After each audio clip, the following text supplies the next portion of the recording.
তুই কি করছিস? এই তো মা, আমি এখনো পড়াশোনা করছি। কাল কি পরীক্ষা না? তাই তো বুড়ি, আমাদের টিউবওয়েলের পানিতে খুব আয়রন। তাছাড়া আমার পায়েও খুব ব্যথা। এক কলসি নদী থেকে পানি লেনতে না মা। আচ্ছা মা, যাচ্ছি।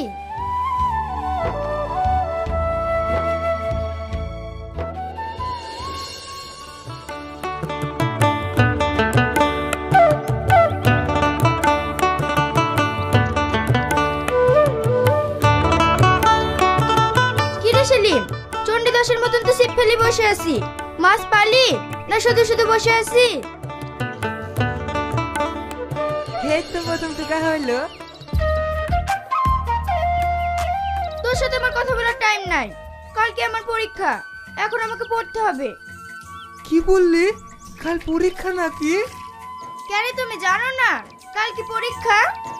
তাই তো রে সালমা, পরীক্ষায় কি যে লিখবো কোনোদিন তো পড়তেই বসিনি। হে সালমা, তোকে আমার একটা উপকার করতে হবে।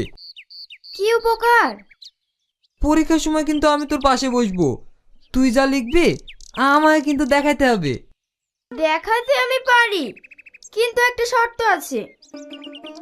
তুই যে শর্ত দিবি আমি সেই শর্তে রাজি আছি। তোকে কিন্তু আমাকে ডাসা পেয়ারা খাওয়াতে হবে। দূর পাগলি, পেয়ারা ওয়া তোকে আজকে রাতে খাই দেবো। তুই শুধু জানলাটা খোলা রাখবি। ঠিক আছে, আসছি।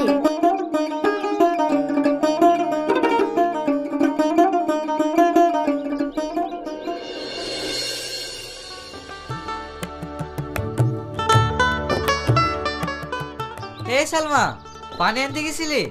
শোন শোন, না রে, এখন আমি যাব না। দেরি হয়ে গেলে মা আবার বকবে। আরে দেরি হবে না, একটা কথা আছে তোর সাথে। যা বলবি তাড়াতাড়ি বল। এই, কাল তো পরীক্ষা, তুই তো সবই জানিস। আমার মাথাতে কিচ্ছু ঢোকে না। কাল আমি তোর পাশে বসবো, তোর খাতাটা একটু দেখাস, আমি তোর দেখি দেখি লিখবো। খাতা আমি তোকে দেখাতে পারি, কিন্তু তোকে আমার একটা কাজ করতে হবে। তুই যা বলবি আমি তাই করব। কি করতে হবে বল না। তুই আমাকে এক কারি কুললেশি দিবি। আমার বান্ধবীরা কুলশাসকে খেতে চাইছে। আচ্ছা ঠিক আছে, যাইনি দেবো। ঠিক আছে, অনেক দেরি হয়ে গেল, আমি এখন আসছি।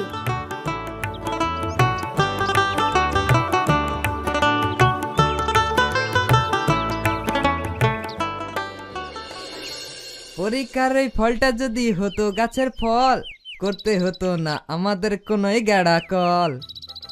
তাহলে তো তোমার